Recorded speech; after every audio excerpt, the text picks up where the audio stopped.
নমস্কার বন্ধুরা, সবাই কেমন আছেন? আশা করি সবাই খুব ভালো আছেন, সুস্থও আছেন। আজ চলে এসেছি আরও একটি নতুন ভিডিও নিয়ে।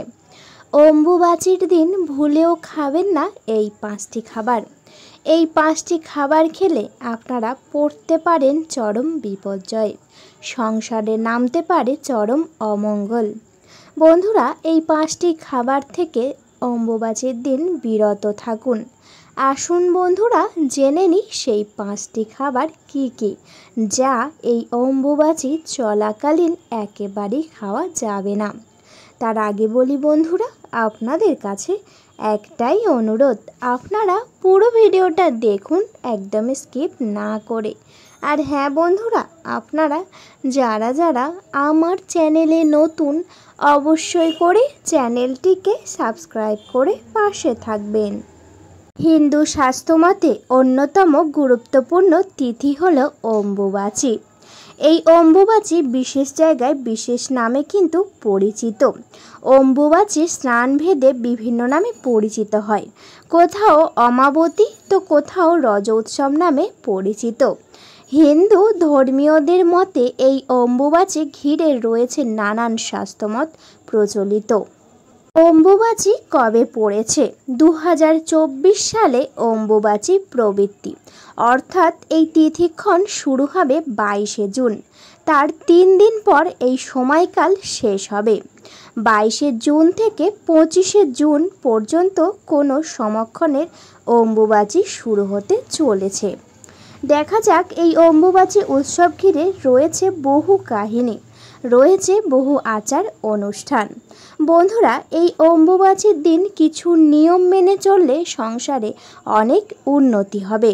এই নিয়মগুলি অবশ্যই করে মেনে চলবেন। সবথেকে প্রথমেই বলি বন্ধুরা, এই অম্বুবাচীর দিন বিশেষ কিছু জিনিস একেবারেই করা উচিত নয়। পঞ্জিকা অনুসারে আষাঢ় মাসের সূর্য যেদিন মিথুন রাশির আদ্রা নক্ষত্রে প্রবেশ করে সেই দিনই কিন্তু ধরিত্রী দেবী ঋতুমতী হন। আষাঢ়ের 7ম দিনে পালিত হয় অম্বুবাচী। এই অম্বুবাচী চলাকালীন অবশ্যই করে এই জিনিসগুলি আপনারা এড়িয়ে চলবেন। এই সময় বেশ কিছু লৌকিক আচার রয়েছে, যেগুলি অনেকে মনে করেন। যেমন এই সময় চুলে সাবান দেওয়া বা শ্যাম্পু দেওয়া একেবারেই উচিত নয়। এই অম্বুবাচী চলাকালীন আপনারা অবশ্যই করে চুলে সাবান দেবেন না বা শ্যাম্পুও একেবারেই করবেন না। এই জিনিস থেকে অবশ্যই আপনারা দূরে থাকুন, তবেই দেখবেন আপনাদের সংসারে এবং আপনাদের জীবনে অনেক উন্নতি হবে। যদি একান্তই শ্যাম্পু করার থাকে তাহলে অম্বুবাচীর আগে করবেন বা অম্বুবাচীর পরে করবেন, কিন্তু বন্ধুরা অম্বুবাচী চলাকালীন ভুল করেও করবেন না। এছাড়াও বন্ধুরা, মেয়েদের নখ কাটা থেকে নিষিদ্ধ থাকে। এই অম্বুবাচী চলাকালীন বলা হয় নখ কাটা একেবারেই উচিত নয়। সেই জন্যে বন্ধুরা অবশ্যই করে কিন্তু একেবারেই নখ কাটবেন না। এছাড়াও বন্ধুরা চুল কাটাও যাবে না। এই অম্বুবাচীর সময়টা হচ্ছে অত্যন্ত শুভ একটি সময়। এই সময় চুল ভুল করেও কাটবেন না। এই জিনিসগুলি যদি মেনে চলেন তাহলে কিন্তু আপনাদের অনেক উন্নতি হবে। এছাড়াও বন্ধুরা, আপনারা কিন্তু এই অম্বুবাচী চলাকালীন আরও বিশেষ কিছু কাজ একেবারেই করবেন না। শাস্ত্র অনুসারে এই কদিন বিশেষ কিছু কর্ম থেকে বিরত থাকতে হয়। যেমন বন্ধুরা, একেবারেই এই অম্বুবাচী চলাকালীন চাষবাদ করা যাবে না। মাটিতে কোনোভাবেই বৃক্ষরোপণ করা যাবে না। মাটি একেবারেই খুঁড়বেন না বা মাটিতে একেবারেই আঘাত করবেন না। এই অম্বুবাচী চলাকালীন অবশ্যই করে কিন্তু আপনারা আপনাদের চাষাবাদ থেকে দূরে থাকবেন। এছাড়াও বন্ধুরা, আপনাদের এই অম্বুবাচী চলাকালীন কোনো শুভ কাজ করতে নেই। যেমন বন্ধুরা, জমি বাড়ি ক্রয় বিক্রয় ও কোনো শুভ কাজ থেকে এই কদিন বিরত থাকতে নিষেধ দেওয়া হয়েছে। বন্ধুরা, যদি একান্তই জমি কেনার থাকে তাহলে আগেই কিনে নেবেন। কিন্তু এই অম্বুবাচী চলাকালীন ভুল করেও জমি কিনবেন না বা আপনারা বাড়ি বিক্রয় করবেন না। এই শুভ কাজগুলি অবশ্যই করে অম্বুবাচী চলাকালীন বিরত থাকুন। এছাড়াও বন্ধুরা, বিশেষ ক্ষেত্রে ছাড়া যাত্রার নিষেধ থাকে। এই অম্বুবাচীতে কোনো শুভ জায়গায় একেবারেই যাবেন না। যদি কোনো দরকার থাকে তবেই যাবেন, তাছাড়া একেবারেই যাবেন না। যদি একান্তই জগন্নাথ দেবের রথযাত্রা হয় তাহলে আপনারা কিন্তু রথযাত্রাতে যেতে পারেন। এছাড়াও বন্ধুরা, এই অম্বুবাচী চলাকালীন এই জিনিসটি অবশ্যই মেনে চলবেন বা এই জিনিসটি করবেন। যদি আপনাদের বাড়িতে দেবী শক্তি বা যদি আপনাদের বাড়ি কোনোরূপ আদিশক্তি থাকে, যেমন মা কালী, মা দুর্গা এবং চণ্ডী প্রভৃতি থাকে, অবশ্যই করে সেই সব দেবী মূর্তিকে ভালো করে আপনারা একটি লাল কাপড় দিয়ে ঢেকে দেবেন। কারণ বন্ধুরা, এই সময় কিন্তু ধরিত্রী মা ঋতুমতী থাকেন, সেই জন্যে সমস্ত দেবী শক্তির রূপকে অবশ্যই করে লাল কাপড় দিয়ে ঢেকে রাখতে হয়। যদি আপনার বাড়িতে দেবী শক্তির পট থাকে তাও কিন্তু ভালো করে লাল কাপড় দিয়ে আপনারা ঢেকে রাখবেন। বন্ধুরা, আসি এবার মূল পর্বে।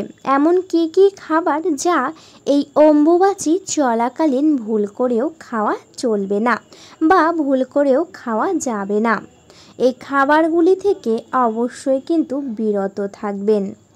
বন্ধুরা, এই 3 দিন যে কোনো শুভ কাজ বন্ধ থাকে। অম্বুবাচীতে সাধারণত ফলাহার করার নিয়ম আছে। বৈধব্য থাকা অনেক মহিলারা এই নিয়ম মেনে চলেন। এছাড়াও বন্ধুরা, কোনো ধরনের রান্না খেতে নেই। আমি এবার বলে দেব। কথিত রয়েছে অম্বুবাচীর তিথিতে কোনো মতেই পুড়িয়ে তৈরি করা কোনো রান্না খাওয়া ঠিক নয়। ফলে যে খাবার পুড়িয়ে তৈরি করা হয় সেই খাবার খাওয়া ঠিক হবে না এই সময়। এছাড়া রান্না করেও কোনো খাবার খাওয়ার রীতি নেই। বন্ধুরা, যে জিনিসগুলি অর্থাৎ যে খাবারগুলি পুড়িয়ে তৈরি করা হয়, যেমন পোড়া রুটি, মানে রুটি ভাজতে গেলে যেমন পুড়িয়ে তৈরি করতে হয়, এছাড়াও ইত্যাদি অনেক কিছুই রয়েছে। এই অম্বুবাচী চলাকালীন অবশ্যই করে এই সব জিনিস থেকে বিরত থাকবেন। এই সব পোড়া জিনিস ভুল করেও একেবারেই খাবেন না। এছাড়াও বন্ধুরা, রান্নার সবজি হিসাবে অসমের কামাখ্যায় পটল, মুগ ডাল, কাঁচা লঙ্কা, পনির, বিন, ঢেঁড়স, সোয়াবিন রান্নাকে ছাড় দেওয়া হয়। তবে বন্ধুরা, মিশ্র তেল, কুমড়ো, শুকনো লঙ্কা, লঙ্কার গুঁড়ো যেখানে এই সময় রাখা হয় না, তাই এই সকল খাবারগুলি বাদ দিতে হবে কিন্তু এই সময়। এছাড়াও বন্ধুরা, একেবারেই কিন্তু এই অম্বুবাচী চলাকালীন বাড়িতে কোনোভাবেই মাছ, মাংস, ডিম, রসুন, পেঁয়াজ একেবারেই বাড়িতে তুলবেন না বা বাড়িতে কোনোভাবেই খাবেন না। অবশ্যই করে নিরামিষ খাবার গ্রহণ করবেন। এতে দেখবেন আপনাদের উপর কিন্তু কামাখ্যা মায়ের আশীর্বাদ পড়বে। এছাড়াও আপনাদের জীবনে অনেক উন্নতিও হবে। বন্ধুরা, এই অম্বুবাচী চলাকালীন সমস্ত মাকে অর্থাৎ সমস্ত দেবীকে, দেবদেবী সকলকেই কিন্তু আম দুধ দিয়ে ভালো করে পূজা করবেন। এই অম্বুবাচী চলাকালীন যদি আপনারা নিজেরাও যদি আম দুধ খান তাহলে কিন্তু আপনাদের কর্মজীবন এবং আপনাদের জীবনে অনেক উন্নতি ঘটবে। সেই জন্যে অবশ্যই করে এই অম্বুবাচী চলাকালীন আপনারা কিন্তু আম দুধ একত্রে খাবেন এবং ভগবানদের নিবেদন করবেন। এছাড়াও বন্ধুরা, এই অম্বুবাচী চলাকালীন কখনো কারোর সঙ্গে খারাপ ব্যবহার করবেন না এবং যদি কোথাও সর্প দেখতে পান, মানে যদি কোথাও সাপ দেখতে পান, তাকে কিন্তু একেবারেই আঘাত করবেন না। অবশ্যই করে আপনারা এই সব জিনিসগুলি থেকে দূরে থাকবেন। এই অম্বুবাচী চলাকালীন ভুল করেও কোনো নেশা জাতীয় খাবার একেবারেই খাবেন না, তাহলে মা কামাখ্যা কিন্তু অনেক রেগে যাবেন। সেই জন্যে অবশ্যই করে এই সব খাবার থেকে দূরে থাকবেন। বন্ধুরা, ভিডিওটা এই পর্যন্ত। ভিডিওটি যদি ভালো লেগে থাকে অবশ্যই করে ভিডিওতে একটি লাইক করবেন, শেয়ার করবেন এবং বন্ধুরা সাবস্ক্রাইব করে পাশে থাকবেন। আজকের মতো আমি বিদায় নিলাম। সবাই খুব ভালো থাকবেন, সুস্থ থাকবেন। সবাই একবার ভালোবেসে কমেন্টে লিখে যাবেন জয় মা কামাখ্যার জয়। আপনাদের সকলকে জানাই অনেক অনেক ধন্যবাদ।